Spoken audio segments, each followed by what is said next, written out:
جو اس سے پہلے بھی بات کی تھی جب سری نگر میں تعزیت کے لیے گئے تھے، ان سبھی گھر والوں کا بھی یہی کہنا اور ہماری بھی یہی ڈیمانڈ ہے کہ اس حادثے کی انویسٹیگیشن ہونی چاہیے. جو بھی لیپسز ہوئے ہیں ان لیپسز کے لیے جو ذمہ دار ہے ان کی اکاؤنٹیبلٹی ٹھہرانی چاہیے اور انہیں اس لیپسز کی سزا بھی ملنی چاہیے تاکہ اس طرح کی کوتاہی دوبارہ نہ ہو.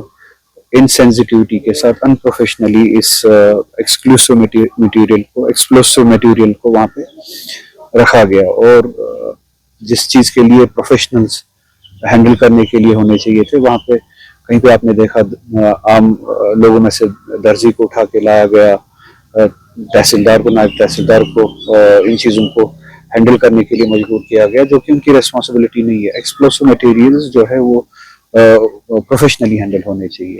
تو جو بھی اس لیپسز کے ذمہ دار ہے جس کی وجہ سے یہ جانے گئی ہے ان کو ان کی اکاؤنٹیبلٹی ٹھہرانی چاہیے اور تاکہ دوبارہ اس طرح کے حادثے نہ ہو ان کو سزا ملنی چاہیے. اگر یہ بات یہ حادثے کی ہے، اگر حادثے سے زیادہ ہے وہ اس بارے میں بھی انویسٹیگیشن ہونی چاہیے اور ہمیں حقائق کے بارے میں پتہ چلنا چاہیے. اس کے ساتھ ساتھ جو کمپنسیشن ہے جو زخمی ہوئے ہیں ان کے حوالے سے اور جو اس حادثے میں اس دنیا سے گئے ہیں، کوئی بھی چیز اس نقصان کو پورا نہیں کر سکتی ہے، مگر اگر گھر والوں کو اگر تھوڑا سا کمپنسیشن دیا جائے. کچھ ایسے لوگ اس میں کچھ ایسے لوگوں کی موت واقع ہوئی جو سول بریڈ ارنرز تھے اپنی فیملی کے، جن کے ذریعے سے ان کے گھر چلتے تھے. کمپنسیشن کے ساتھ ساتھ اگر ان کو جابس وغیرہ دیے جائے جو بھی لواحقین ہیں یا جو اب ان کے بعد ان گھروں کو چلانے والے ہیں، تھوڑا سا ہم وہ ایک اخلاقی ذمہ داری اٹھا سکتے تاکہ وہ اپنی زندگی کا جو پہیہ ہے زندگی پھر سے شروع کر سکے. اس بوجھ کو، اس غم کو ہم تھوڑا سا کم کر سکے. تو یہی بات ہے. اگر صاحب 2019 5 اگست کو یہ کہا گیا تھا کہ اب سب کچھ اسٹریم لائن ہوگا، اب ایسے اٹیکس نہیں ہوں گے، پر پھر بھی ایسے اٹیکس ہو رہے ہیں. آپ کو کیا لگتا ہے؟ یہ میں نے بار بار کہا ہے کہ 2019 کو 370 کو ملیٹنسی کے ساتھ جوڑنا، ٹیررزم کے ساتھ جوڑنا، یہ ایک جھوٹ تھا، پروپیگنڈا تھا جس کے ذریعے اس ان ڈیموکریٹک موو کو، ان کانسٹیٹیوشنل موو کو، 370 کے ان کانسٹیٹیوشنل ایبروگیشن کو ان میں جائز بنانے کی کوشش کی یا جائز ٹھہرانے کی کوشش کی. اور اس کے بعد 370 کے ایبروگیشن کے بعد ابھی تک 2019 سے لے کے ابھی تک آپ نے دیکھے کتنے اس طرح کے واقعات بدقسمتی سے پیش آئے. اور اس سے یہ بات پتہ چلتا ہے کہ نہ 370 سے پہلے نہ 370 کے ہٹانے کے بعد اس چیلنج کے ساتھ اس کا کوئی لینا دینا ہے. یہ چیلنج، یہ ٹیررزم کا چیلنج، وائلنس کا چیلنج، یہ اس کے باوجود تھا اور اس کے ہوتے ہوئے اس کے ہٹنے کے بعد بھی تھا.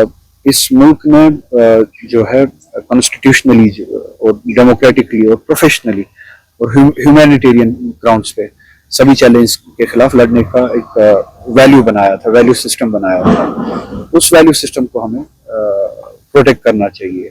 کسی قوم کو، کسی سوسائٹی کو سیکنڈ کلاس سٹیزنز میں تبدیل کر کے اس طرح کی جو ہے جنگ نہیں لڑی جا سکتی ہے. وائلنس کے خلاف، ٹیررزم کے خلاف جنگ تبھی جیتی جا سکتی ہے جب سوسائٹی کو آپ اپنے ساتھ جوڑے، جب سوسائٹی کو آپ لوگوں کو امپاور کرے، ڈیموکریٹکلی ان کو امپاور کرے، ان کو پروٹیکشنز دے، ویلیو سسٹم کا تحفظ ہو. جب ڈیموکریسی ہی یا ڈیموکریسی کے جو پروٹیکٹرز ہیں وہی ویلیو سسٹم کو گرائے، وہی کمپرومائز کرے ڈیموکریسی کو، تو اس سے ہم جیسے لوگ جنہوں نے قربانیاں دی ہے ٹیررزم کے خلاف لڑتے لڑتے، وائلنس کے خلاف لڑتے لڑتے، جس طرح سے کشمیر کی بہت بڑی مثال ہے. ابھی جس گھر میں آیا ہے یہ بھی ایک کشمیری مسلمان کا گھر ہے جی، مگر اس گھر کی قربانی اسی وائلنس کے خلاف جو ہے پیش آئی ہے جو ہم سبھی لڑ رہے ہیں. اس کو آپ کس کھاتے میں ڈالیں گے؟